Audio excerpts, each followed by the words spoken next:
Chers tous, bonsoir. Avec votre permission, je voudrais demander donc à Dieu de fortifier les deux familles. La famille de Jaurès, mort, noyé. La famille d'Ibrahim Diabagaté, mort, pendu. Oui, nous ne sommes pas dans une fiction, nous sommes dans la réalité. Et ces événements se sont déroulés les 10 et les 14 janvier 2023, dans un même endroit. C'est-à-dire le temple du savoir. Là où on est censé déposer nos enfants pour que ces enfants puissent apprendre et devenir quelqu'un plus tard dans la vie. Jaurès, là où tu te trouves, fasse Dieu que ton âme repose en paix. Ibrahim, j'espère que tu vas donner beaucoup plus de force à tes parents. Mais pour l'instant, l'équipe de production du magazine Il y a problème se trouve là où ces événements malheureux se sont déroulés, pour mieux comprendre. Nous ne sommes pas juges, nous ne voulons faire le procès de qui que ce soit, nous voulons juste comprendre. Parce qu'il y a problème. Et quand il y a problème, on ouvre le débat sans faux fuyant. Bonsoir.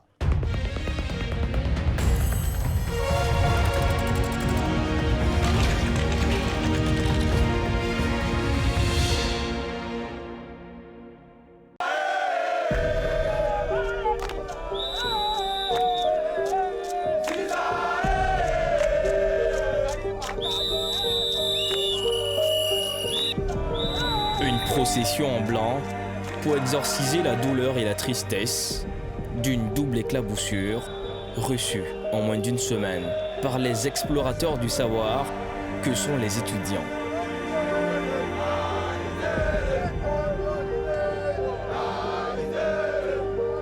Des chants, des supplications fortes, mais qui ne peuvent couvrir les larmes et les pleurs. Oui, ils ressentent une terrible affliction. Ces étudiants pleurent des condisciples, brutalement partis dans la fleur de l'âge. On vous a dit que nous sommes en deuil. Et donc, quand on demande l'État, c'est que vous êtes mis hors de la communauté. Nous sommes en deuil, nous sommes tristes. Et donc, c'est des sentiments de tristesse. Mais en même temps, ceux qui sont partis doivent nous permettre d'avoir l'esprit de grandeur, de responsabilité, parce que les conditions dans lesquelles ils sont partis, nous devons encore sensibiliser les étudiants et dire que c'est dur, mais c'est de traverser les difficultés pour occuper demain les places de nos leaders, de nos dirigeants, de nos enseignants, tout ça. Mais si en difficulté on doit se suicider, tout ça, c'est pas bon. Donc c'est un peu ça. L'histoire est inédite.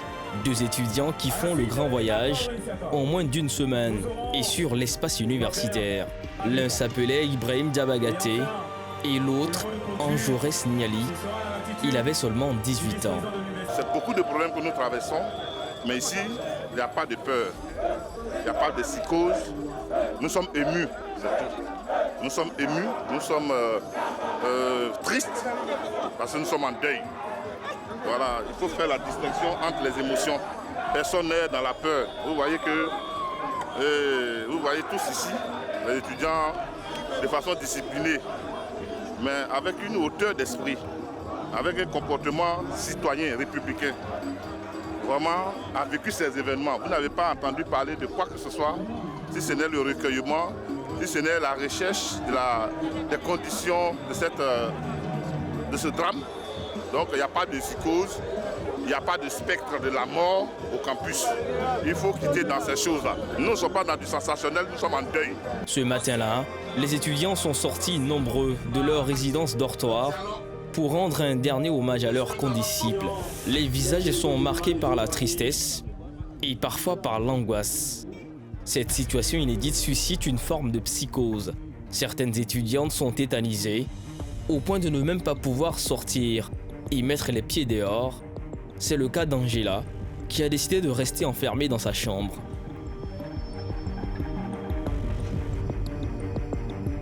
Je n'en reviens pas. Je n'en reviens pas. Franchement, je n'en reviens pas. Je suis encore sur le coup. Je suis encore là-dessus. Parce que quand j'ai appris sa mort, franchement, je n'ai pas dormi de la nuit. Toute la nuit, je suis restée comme ça pendant toute la semaine. Hein. Je n'ai vraiment pas trouvé le sommeil. Je ne dormais pas. Parce que je pensais à lui, je pensais au moment où on causait, je pensais au moment où je le voyais à la maison, quand on se saluait. Je n'en reviens pas. Je n'en reviens toujours pas. Angela connaissait Ange Jaurès, l'étudiant retrouvé noyé. Ils étaient du même quartier, en plus de partager la même filière dans le même département. C'était, on va dire, un petit frère. Parce que moi, je l'ai connu à la maison avant de savoir que nous étions dans le même département, c'est-à-dire les mathématiques et l'informatique. C'était un étudiant en première année. Donc, quand il a su que je faisais la même filière que lui, il s'est approché de moi, on a eu à causer. Et puis, bon, il a dit qu'il voulait que je le suive aussi en tant qu'aîné. Pour sûr, la mort de Ibrahim Diabagaté et celle de Jaurès ont jeté un froid glacial sur le campus universitaire de Cocody. Et dans les allées et les couloirs se mêlent plusieurs sentiments. Pourquoi t'es pas sorti avec tes amis marcher? Je ne me sentais pas concernée par ça. Parce que, bon, ces temps-ci, il y a trop de choses qui se passent au sein de l'université. C'est vrai qu'aujourd'hui, il y a eu une cérémonie d'hommage à l'endroit des 2 étudiants décédés, mais pour ceux qui ne les connaissaient pas, du moins qui ne connaissaient pas l'un d'entre eux, eux pouvaient partir. Mais moi qui me sentais un peu proche du premier cas, franchement, je ne me sentais pas dedans. Mais dans quel contexte sont survenus ces 2 drames? Dans quel contexte sont-ils vécus par les étudiants et l'administration universitaire? Retour sur 2 drames, 2 disparitions qui redessinent profondément l'état psychologique des étudiants sur le campus universitaire de Cocody. Pour l'heure, on n'en sait pas plus sur les conditions des 2 drames qui plongent l'ensemble du campus dans une situation jamais vécue. Le mardi 10 janvier, Ange Jaurès a été retrouvé noyé dans la piscine olympique de l'université. 4 jours après, le samedi 14 janvier, c'est Ibrahim qui est retrouvé pendu à la fenêtre d'un bâtiment de salle de classe. La police criminelle, sur les lieux aussitôt, a ouvert une enquête. Et jusque-là, les causes de ce double drame laissent interrogateurs. Et dans les couloirs du temple du savoir, les rumeurs et supputations courent, entraînant dans leur sillage traumatisme, psychose et angoisse. Les étudiants du campus universitaire de Cocody se sont réveillés au petit matin du samedi 13 janvier avec une découverte macabre, à la fois inhabituelle, dans cet espace du savoir où les pratiques sont tournées essentiellement vers les cours magistraux, les TD, compos et autres activités qui animent la vie universitaire. Dans les têtes trottent encore des images d'un corps suspendu dans le vide, ce corps inerte, celui sans vie d'un de leurs. Une image qui contraste avec le caractère habituel, bouillonnant de ce lieu de vie. Là-bas, de l'autre côté du bâtiment U appelé ici American Space, sa couchette, ce carton seul témoin de sa solitude, de son amertume, mais aussi de ses espoirs, de se construire un meilleur avenir. Bon, personnellement, ça m'a fait très mal. Ça m'a fait très mal. Je me suis senti attristé. Parce que je me rappelle très bien, le lundi passé, moi et mes amis de classe, on était arrêtés ici, là, à la fenêtre. On était en train de parler parce que le président devait qu'on était en train de parler. D'autres même prenaient des photos ici. Et puis le vendredi, on vient vendredi, samedi, c'était avec renfort. Ils viennent enfermer les classes, on dit à quelqu'un qui a été retrouvé pendu. En ce matin, on vient, mais voici les vitres sont cassées, on a un peu mal. On se rend compte que c'est un de nos camarades étudiants. Et puis on se rend compte que c'est dans nos bâtiments. Ça fait que ça nous fait mal parce qu'on se rend compte que c'est un humain. Quand on essaie de voir la scène, imagine quelqu'un qui t'a accroché ici. Ça nous fait tellement mal, ça nous fait tellement mal. Bon ouais, en vrai, j'ai peur. Mais quand je pense, il me dit qu'imaginons que c'était moi. Bon, j'ai peur même, j'ai peur. Ce carton, mère généreuse pour ce Kosovar, étudiant sans chambre en cité, qui lui ouvrait les bras chaque soir pour un moment de répit, un temps de repos, après des heures et des heures à étudier. Mais malheureusement aussi le seul témoin, le seul pouleur à connaître les dernières heures d'Ibrahim, le seul à pouvoir témoigner de l'état psychologique d'Ibrahim, qui venait de souffler le 10 janvier, 3 jours avant ce brusque départ, sa 28e bougie. Ici, les étudiants se perdent en conjectures au regard des premières constatations. Personnellement, je ne peux pas dire quelque chose là-dessus parce que quelqu'un qui est en Master 1, il a déjà tout fait parce que quand tu es en Master 1 de physique chimie, on m'a dit mais tu es déjà très bien parti. On dit en Master 2 comme ça, tu vas travailler dans les laboratoires, les stages et tout. Donc, d'autres vont dire que c'est avec l'école, d'autres vont dire que peut-être c'est l'argent, mais on peut pas le juger, on peut pas le juger. Peut-être qu'il y a quelque chose qui a fait que cela s'est produit. Mais personnellement, on ne peut pas le juger. On ne peut pas dire ce qui s'est passé. L'étudiant en Master 1 en sciences physiques solitaire et peu bavard aurait laissé une lettre avant de partir, avant de quitter ce monde.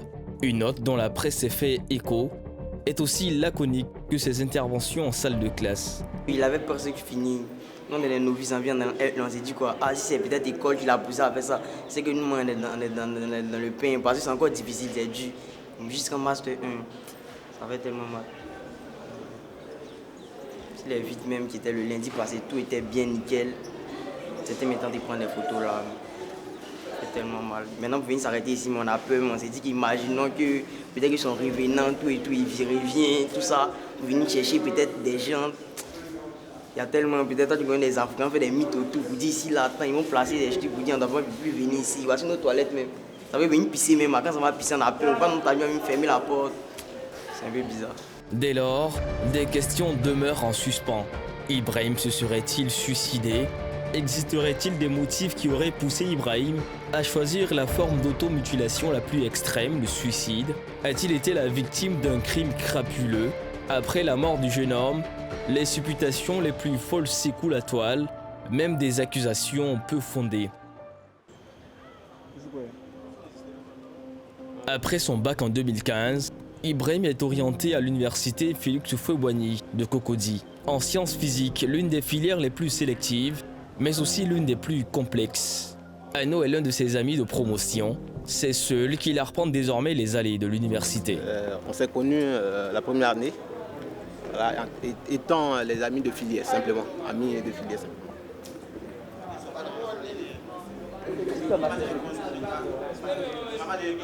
Oui, c'était un étudiant qui était vraiment réservé, un étudiant très timide dans son coin, voilà, un étudiant qui est cool quoi. Oui, c'est un bosseur, en tout cas c'est un bosseur, un étudiant bosseur, comme tous ceux qui sont ici. Ano nous conduit dans l'un des endroits favoris de son défunt camarade, le grattoir. Nous sommes au grattoir actuellement, c'est ici le grattoir. Voilà. C'est quoi le grattoir? Le grattoir, c'est là-bas, vous voyez, c'est les labos qui sont à gauche, à droite. Et ça, c'est les portes. Et donc, les portes sont transformées en tableaux à étudier. Vous voyez, tous ceux qui sont ici révisent, passent sur les portes là pour gratter. À force d'étudier, on appelle ça gratter.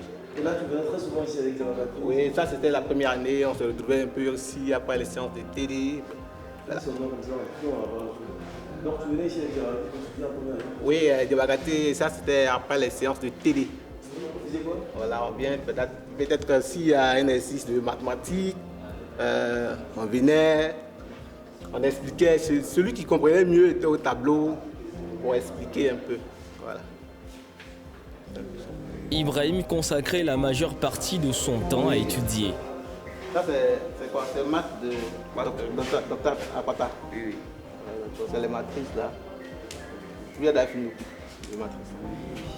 Et il est télé. Bon là il ne sait pas. D'accord. Il n'est pas comme ça. Il n'est pas régulier ici.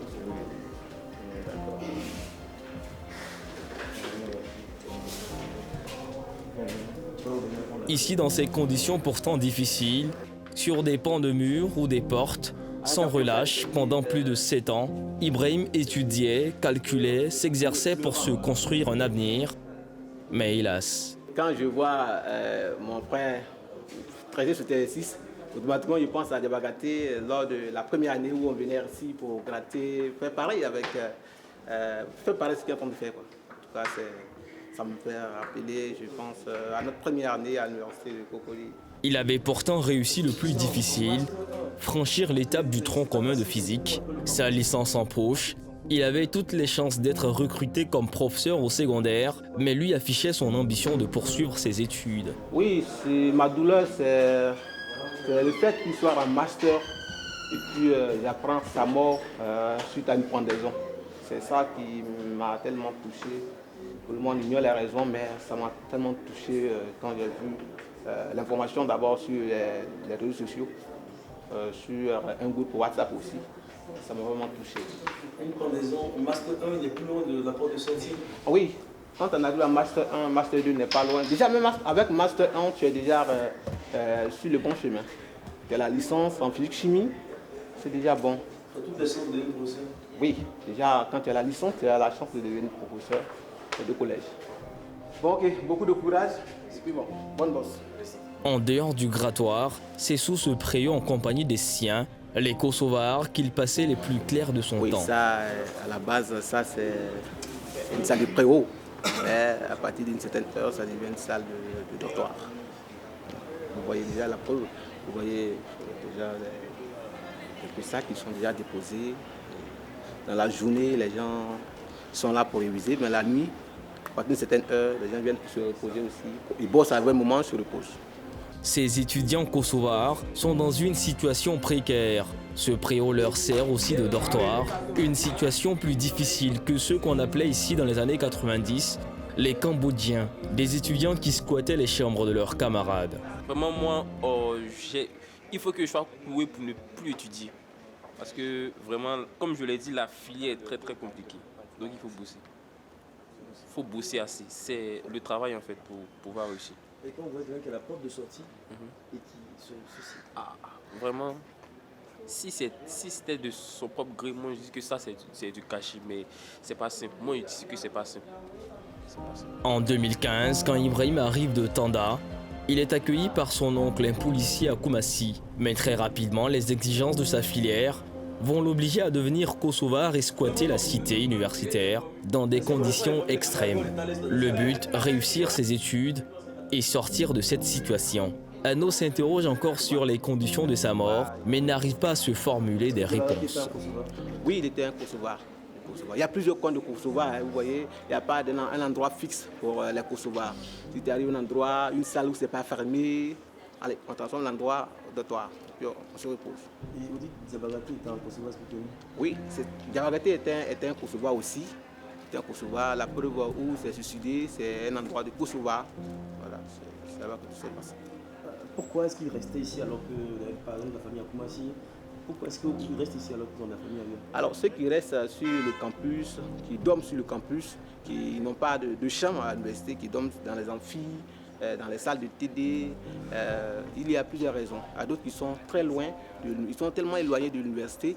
Donc, les filières scientifiques, s'il faut quitter sur 300 mètres, 450 km, tu ne sais pas comment dire, mais ça va être très compliqué parce qu'il y a tellement d'exercices à faire, tu n'as même pas non plus d'exercices à faire, et donc si tu vas te déplacer sur quelques kilomètres pour arriver à l'université, déjà quand tu arrives, tu es fatigué, tu es déjà épuisé, tu vas faire comment pour réviser?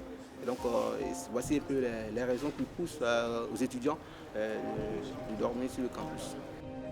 En 2015, ils sont environ 1200 étudiants orientés en sciences physiques. Mais quelques années plus tard, seulement 20 ont pu franchir le cap de la licence et arriver en Master 1. Il s'agit des plus courageux, des plus résilients. Et Ibrahim faisait partie de cette élite. Nous retrouvons ses amis d'amphi. Cet après-midi, comme toujours, l'ambiance est studieuse, même sans professeur. Oui, dans la généralité, voilà, si on a des temps, on peut faire bosser ensemble, c'est ce qui est réel au fait. Parfois, on est distrait, ça arrive, on veut faire comme d'autres filières, mais chez nous, ce n'est pas dans l'habitude. Dans l'habitude, après le cours, on a l'habitude de travailler ensemble. Voilà, même si ce n'est pas tout le monde qui se voit au tableau, d'autres aussi sont sur les cahiers, de chaque côté au fait, pour bosser ensemble. Des démonstrations mathématiques, de la concentration, un travail très prenant dans des conditions matérielles en demande d'amélioration. Mais le plus surprenant, malgré ces sacrifices, les nuits blanches et leurs résultats brillants au bac, aucun de ces étudiants n'a connu un parcours sans faute jusqu'au master. Tous ont repris des années et seulement 2 filles ont survécu dans cette cohorte. Non, pas vraiment, puisque quand on vient, nouvellement il y a plus de filles, mais au fur et à mesure qu'on avance, le nombre de filles est restreint. Vu un peu la difficulté de la filière, ce n'est pas toutes les filles qui arrivent à surmonter les différentes étapes. Comme preuve, nous ne sommes que 2 filles parmi les garçons qui sont là. C'est super compliqué. Bon, super compliqué, mais si tu es motivé, que tu as l'amour de la chose aussi, ça te permet d'avancer et puis de pouvoir tenir la danse parmi les garçons. Le délégué de classe se souvient d'Ibrahim. Notre camarade, nous passons chaque jour les cours ensemble ici. Et depuis le début de l'année, nous faisons des matières ensemble. Et c'est la place qui est là-bas. Juste là, le banc qui est quitté. Vous conduisez là-bas? Voilà.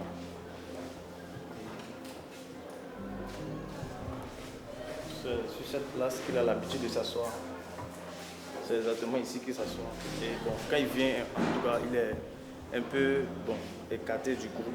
Voilà, il s'assoit ici et quand il n'y comprend pas, il pose véritablement des questions qui sont vraiment pertinentes pour que le professeur puisse répondre. C'est un solitaire à la base? Il se mélange pas aux gens apparemment. Non, il n'est pas trop solitaire. C'est seulement que, comme il reprend le niveau, voilà, donc pour ne pas, pour certains trucs, peut-être il ne veut pas se mélanger à nous, mais il reprend le niveau en fait. C'est un doublant à la matière. Genre, comme on appelle le niveau, il reprend le master 1. Donc il ne compose pas dans toutes les matières. Étudiant très timide et solitaire, il se distinguait par son travail acharné. C'est normal, il était sous le choc. Même moi, j'avais du mal à manger, au fait. Je n'aimais même pas l'appétit. Même moi, jusqu'à aller là, j'ai tellement dit, la forme n'y est pas. J'étais choqué. C'était votre ami? Un ami de longue date. Depuis la première année, nous sommes ensemble et jusqu'en master. Mais qu'est-ce qui pourrait pousser un jeune de 28 ans, déjà en fin de cycle, à se suicider? Que faire pour dissiper le traumatisme et l'angoisse installée sur le campus par ces disparitions tragiques? Madame Pohan, psychologue de renommée nationale, nous a ouvert les portes de son cabinet à Cocody. L'université qui est un temple du savoir, un lieu où on doit venir, si on se dit je vais y perdre ma vie, parce que c'est ce qu'il y a d'important, de suprême là, vous voyez qu'on ne va pas être dans les bonnes conditions d'études. Parce qu'on ne vient pas quelque part en se disant, les gens actuellement me disent que les gens commencent à se promener par petits groupes, ou bien les gens évitent des endroits de l'université, on a peur de se retrouver seul quelque part pour étudier. Donc vous voyez tout ce que... Maintenant, c'est de rassurer. C'est de rassurer en prenant des premières mesures, je ne parle pas de l'organisation syndicale, je parle de ceux qui gèrent, et de montrer. Mais il faut que ça ne soit pas des paroles. Nous avons peur pour notre vie. Qu'est-ce que vous faites? Est-ce qu'on augmente le nombre de gardiens qui va... Qu'est-ce qu'on pose comme acte? Parce que quand des gens commencent à avoir peur et qu'ils sentent qu'une semaine passe, 2 semaines passent sans qu'on pose des mesures de sécurité, parce qu'ils ne sont pas morts à l'intérieur d'une chambre. C'est ça. Et ils sont morts de manière violente, parce qu'on parle de quelqu'un qu'on retrouve dans la piscine, qu'on trouve quelqu'un qui est... Et tout ce traumatisme même que certains étudiants vont subir, parce que ceux qui ont découvert, est-ce qu'on les prend en charge psychologiquement? Il faut qu'il y ait des psychologues, je ne sais pas s'il y en a pour les étudiants, pour que tous ceux qui ont vu puissent avoir une prise en charge psychologique par rapport à ça. C'est traumatisant de voir cette image de quelqu'un qui pend comme ça, de voir quelqu'un qui est noyé. Cet autre mort a eu lieu dans des conditions beaucoup plus troubles, dont les enquêtes préliminaires n'ont encore rien révélé. Il s'appelait Nyombrongi Nyali Anjores.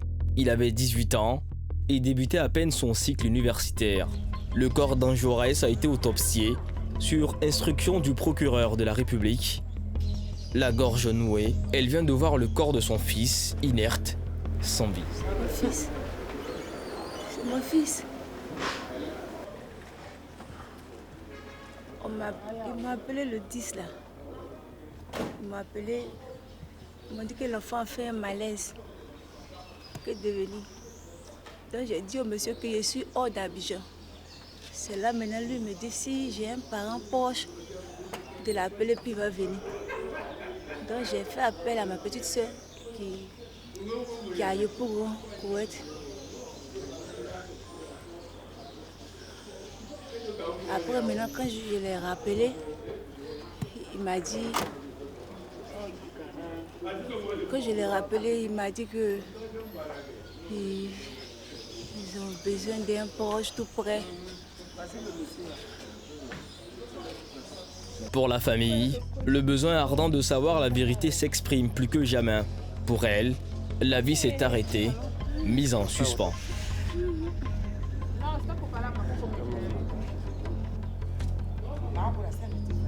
C'est sa petite sœur.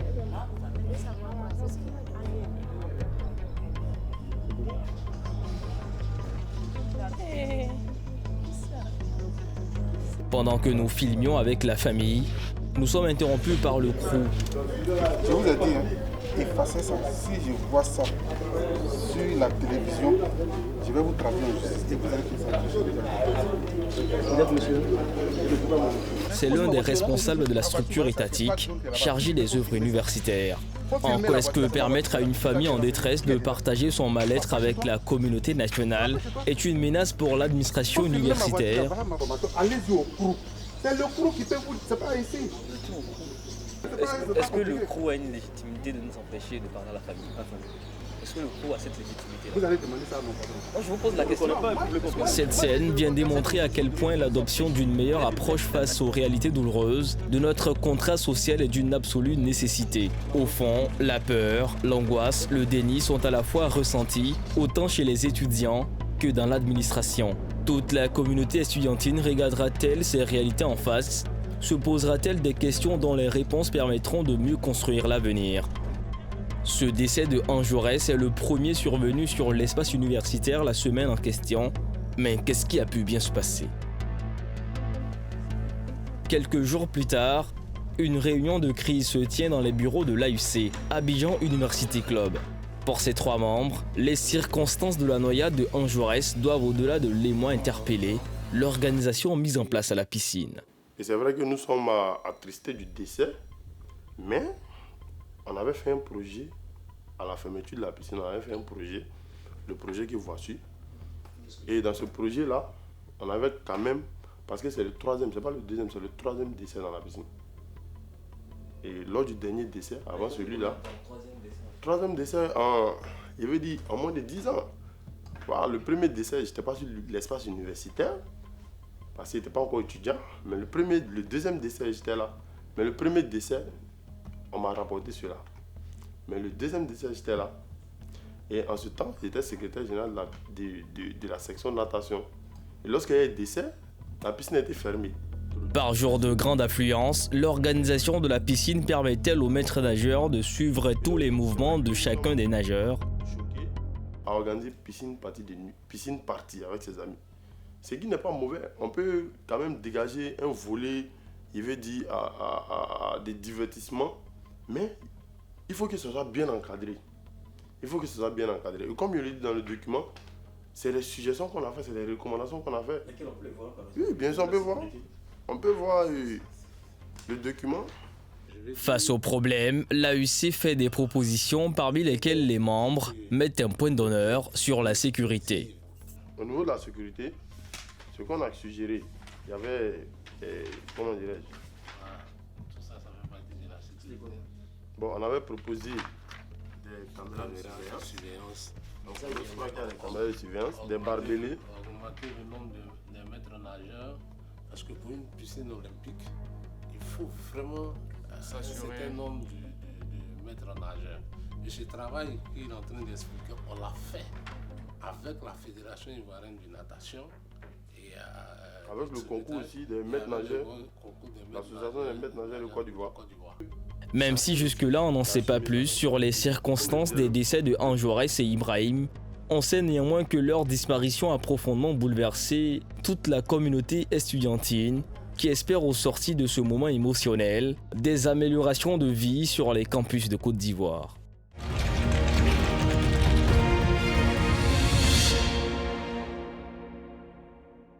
Kano Patrick est étudiant en licence 2, Fofana est étudiant en master 2 en recherche. Il représente donc les personnes avec qui je vais devoir échanger pour mieux comprendre ce qui se passe dans notre université. Bonsoir, monsieur. Ah oui, bonsoir. Merci d'avoir répondu à notre appel. Monsieur Kano Patrick, alors, je voudrais juste avoir votre sentiment. Quel sentiment vous anime? En tant que résident, pour l'heure, tout se passe bien. Tout se passe bien physiquement, mais psychologiquement, il y a... Vous avez la peur? Surtout pour le premier, pour la noyade, bah, j'étais en famille, au Paillet, et puis bon, ensuite, eux-mêmes, ils étaient plus informés que moi. Donc, du coup, ils ne voulaient même plus que je retourne, je reviens sur le campus. J'ai dit non, que j'ai mes amis, on fait le fun, tout ça là-bas. Les parents vous ont donc sensibilisé pour ne pas revenir donc, au campus? Ah, ils m'ont sensibilisé, mais je suis, vous voyez, la témérité de la jeunesse. Et seulement que jusqu'à présent, jusqu'à ce que maintenant, il y ait maintenant le suicide de trop, où maintenant on a décidé tous étudiants, notre mobilisation effective comme un seul étudiant à sortir, à répondre présent à l'appel. Ok, d'accord. Je voudrais échanger avec M. Fofana, vous qui êtes donc étudiant à Master 2 en recherche. Je veux dire que quand vous apprenez de tels événements malheureux au sein de l'université d'Abidjan, vous vous sentez comment? Et le sentiment des étudiants en général, c'est que c'est beaucoup de peine qu'on ressent parce que c'est tragique. C'est vrai que la mort, ça arrive à presque tous les jours. Presque tous les jours, des gens meurent. Mais lorsqu'on a des amis, des camarades étudiants, c'est vrai que je ne les connaissais pas personnellement. Mais comme on le dit, les étudiants forment une même famille parce qu'on traverse les mêmes difficultés estudiantines. Et c'est vraiment beaucoup de douleur que nous avons ressenti lorsque nous avons appris le décès de ces deux jeunes hommes-là sur l'espace universitaire à travers les réseaux sociaux. Alors, celui qui est mort par noyade, vous dites que vous êtes le président donc du club de natation, c'est ça? Oui, la section de natation, parce que l'Abidjan University Club, c'est un club omnisport. Okay. Voilà, il y a beaucoup de disciplines. Moi, je suis le président de la section natation, c'est-à-dire la discipline qui concerne la natation. Vous n'avez aucun rôle à jouer par rapport à la fréquentation de la piscine? C'est-à-dire quelqu'un qui est étudiant, qui a envie de nager, n'a pas besoin de votre avis, votre conseil, rien? Enfin, normalement, parce que ce qu'il faut comprendre, c'est que normalement... C'est-à-dire tout étudiant est libre? Non, normalement, ce qu'il veut dire, c'est que les infrastructures sportives, parce que la piscine olympique de l'université, ce n'est pas un lieu de divertissement avant tout. C'est un lieu de, comment dirais-je, de pratique de sport. Parce que les infrastructures sportives à l'université ont été construites à cet effet. Voilà, donc le terrain de Maracana, le terrain d'handball, le terrain de football et la piscine, ainsi que le forum terrain de basket sont des infrastructures pour pouvoir faire pratiquer du sport. Voilà. Du sport d'abord. Ça, c'est la fonction régalienne de toutes ces infrastructures-là. Maintenant, il va sans dire que souvent, il y a des étudiants qui ne pratiquent pas le sport de manière professionnelle, mais qui veulent enfin s'amuser. Voilà, je parie même que souvent vous jouez au Maracana au quartier, peut-être bien, mais ça ne fait pas de vous pour autant un pro du sport. Ce que veut dire, c'est que ces infrastructures-là sont d'abord dédiées au sport. Mais depuis la réouverture des universités, et enfin au niveau de la piscine, l'Abidjan University Club n'a pas vraiment, comment dirais-je, n'a pas de lien direct avec la piscine. Parce que les entraînements ne se font pas là-bas. Patrick. Du moins, les entraînements ne se font plus là-bas. Ok, Patrick. Généralement, vous allez à la piscine à quelle heure et vous quittez la piscine à quelle heure? Personnellement, je vais à la piscine. C'est rare que je vais 16 h ou encore 15 h. Mais généralement, pour les étudiants résidents, beaucoup vont souvent les week-ends, toute la journée, ils peuvent faire toute la journée là-bas ou encore ils viennent avec des amis de l'extérieur. Et aujourd'hui, vous décidez quoi? C'est quoi la nouvelle ligne de conduite? Oui, effectivement, sur la question, en tant que sportif, ce que j'aimerais dire, c'est que normalement, la question qu'on devrait se poser... Est-ce qu'on a vraiment besoin d'être sportif pour donner son avis? Non, je veux dire, si on est sur ce plateau, oui, c'est beaucoup plus... Enfin, si l'Abidjan University Club est invité sur ce plateau, c'est juste pour vraiment expliquer. En qualité de sport, c'est ça, je suis d'accord. En qualité, de sportif, pour pouvoir parler vis-à-vis du décès dans la piscine. Ouais, je suis d'accord. Parce qu'il est apparu sur les réseaux sociaux, dans vos médias même, Live TV, voilà, que, comment dirais-je, l'Abidjan University Club, l'AUC, voilà, comment dirais-je, fréquente la piscine, parce qu'on a un club de natation. Ça s'est dit sur votre plateau. Mais voilà, c'est vrai ou c'est faux? Oui, c'est ce qu'il disait, c'est vrai. Okay, mais c'est conditionné. C'est conditionné pourquoi? Parce que depuis 2020, depuis la réouverture de la piscine, l'AUC ne s'entraîne plus à la piscine. C'est ce qu'il essaie de vous faire comprendre. Oui, Patrick, tu voulais poser une question à Fofana? Je revenais à poser une préoccupation à M. Fofana. Comment ça se fait qu'il y a ce cas de noyade, puisque la piscine d'abord, elle compte combien de bassins? Bon, c'est l'interrogation. Je peux répondre à la question? Oui, bien sûr. Elle vous a posé. Non, au fait, ce que j'aimerais dire, c'est que c'est une piscine olympique. Hein. Ça fait 25 de largeur sur 50 de longueur, ok? Et généralement, ce qu'on recommande, ce que la Fédération internationale de natation recommande, c'est qu'il y ait au moins 3 maîtres nageurs, 3 surveillants du bassin. C'est-à-dire qu'il y a un qui est assis en hauteur et il y a 2 autres qui sont sur les côtés. Et celui qui est assis en hauteur regarde ou bien il a un champ de vision sur la longueur du bassin. Et il y a 2 autres qui sont prêts à intervenir sur les largeurs du bassin, mais légèrement décalés. Mais ce que veut dire, c'est que nous, Abidjan Université Club, je pense qu'on est un atout pour l'université. Pourquoi est-ce qu'on est un atout pour l'université? Parce que nous sommes des étudiants, et plus particulièrement au niveau de la section natation, nous sommes des étudiants qu'on nous appelle des experts en la matière. Il y a des étudiants qui savent nager, il y a des étudiants qui ont une bonne expérience dans l'eau, et ces étudiants-là peuvent, un temps soit peu, servir de, comment dirais-je, si vous voulez, de maître nageur ou bien d'assistant maître nageur pour pouvoir surveiller le bassin. Et il faudrait qu'on puisse trouver, pour éviter, enfin, la mort, c'est Dieu qui décrète la mort. On est tous croyants, ça, il n'y a pas de problème. Mais ce qu'il dit, c'est qu'il faudrait qu'on puisse mettre en place des mécanismes. C'est donc un début de proposition que vous faites donc aux responsables des universités. Oui, bien sûr, bien sûr. D'intégrer même bien dans... sûr. À la fermeture de la piscine, oui, on avait rédigé un projet, un projet de gestion collaborative de la piscine. Et ce projet-là a pris en compte les avis des experts. Tenez-vous bien, les experts de la Fédération ivoirienne de natation et de sauvetage, des experts qui ont travaillé sur la construction de la même piscine. On a fait venir des experts de la sécurité. On a fait venir des experts, beaucoup d'experts, pour pouvoir faire sortir un projet vraiment qui allait, permettre de gérer la piscine de manière sécurisée et de manière optimale. Donc, ce qu'on a fait, enfin, les autorités nous ont dit, les étudiants ne peuvent pas gérer, ce n'est pas ce qu'on recherchait. Peut-être qu'il y a eu un problème de communication, mais ce qu'on veut dire, le projet est toujours là, le document existe. Et c'est des choses sur lesquelles on peut travailler. Nous, ce qu'on dit en tant qu'étudiants, tout ce que vous demandez simplement que les autorités vous écoutent et qu'ils tiennent compte de vos propositions, de sorte qu'on puisse éviter de tels drames. Au-delà de cela même, on propose que les autorités travaillent avec nous. Parce que l'administration et les étudiants, c'est vrai que c'est 2 entités, mais ce n'est pas 2 entités qui sont mutuellement, qui se rejettent mutuellement. Voilà, nous les étudiants, ce sont nos autorités, ce sont nos tuteurs, comme on les dit en guillemets, mais n'empêche qu'on peut travailler ensemble. N'empêche qu'on peut faire des propositions qui sont objectives et des propositions avec lesquelles on peut travailler, faire des amendements pour pouvoir sortir quelque chose de bon.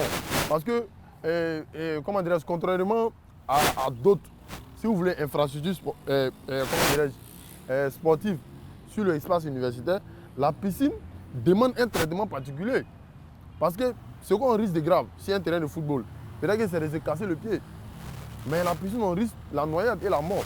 Donc, je veux dire que ça requiert un traitement personnel, un traitement particulier. Dans les nouvelles dispositions, il va falloir que les autorités universitaires en tiennent compte, n'est-ce pas? Oui, bien donc, sûr, Abidjan Université Club devrait être impliqué pour la prochaine fois pour éviter de tels drames. C'est une proposition de M. Fofana.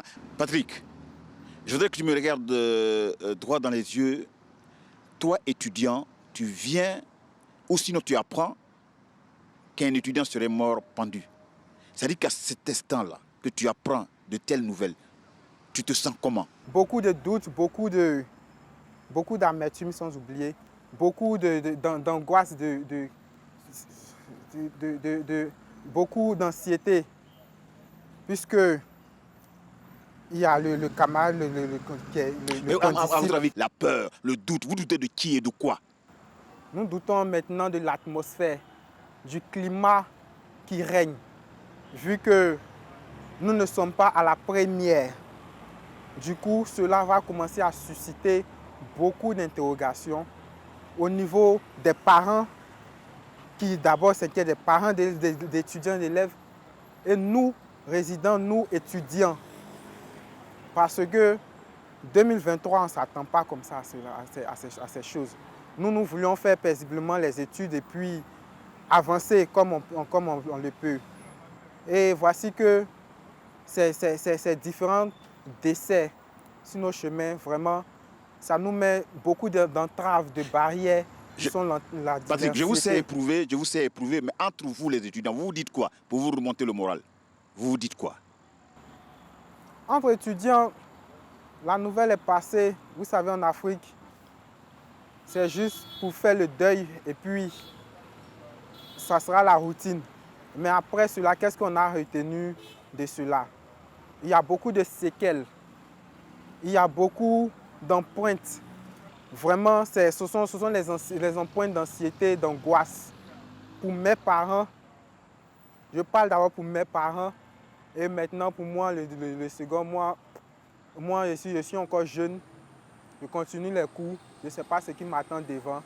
Ok, c'est donc votre état d'esprit en ce moment. Alors moi, je voudrais revenir à vous, M. Fofana. Vous êtes à Abidjan Université Club. Quelle est la démarche que vous êtes capable d'entreprendre aujourd'hui pour remonter le moral de ces étudiants, pour les aider moralement?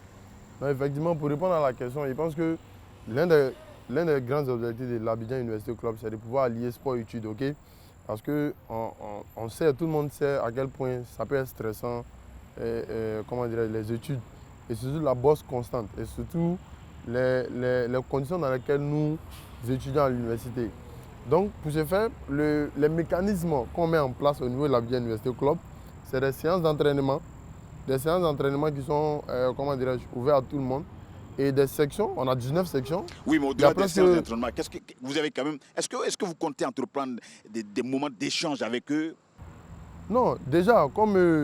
Est-ce qu'ils n'y croient plus du tout? Non, et ce qu'ils aimeraient faire passer comme message, c'est que le sport peut être un facteur qui permet d'amortir beaucoup de négativité dans le monde universitaire, dans les études. Voilà, et comme je vous ai dit, il y a le stress des études, il y a beaucoup de choses qu'on peut atténuer en s'adonnant au sport.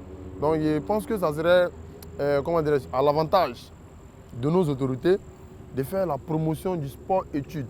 Mesdames et messieurs, chers tous, ai-je besoin de vous rappeler que Y'a Problème est un magazine dont la vocation répond à une seule volonté, donner l'opportunité aux uns et aux autres de partager avec nous leurs ressentis. Nous ne sommes pas un tribunal populaire. Nous n'avons aucune intention de faire un procès à qui que ce soit. Vous vous êtes rendu compte que nous venons d'échanger avec des étudiants. Ils ont été éprouvés par ces douloureux événements. 2 étudiants, en un laps de temps, qui perdent la vie alors qu'ils sont venus pour apprendre.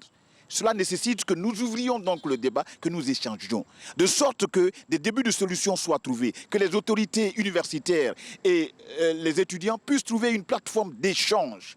Le plus important, c'est qu'on vient de nous dire ici, juste après votre émission, quelques solutions ont été trouvées. C'est le souhait le plus absolu de l'équipe de production.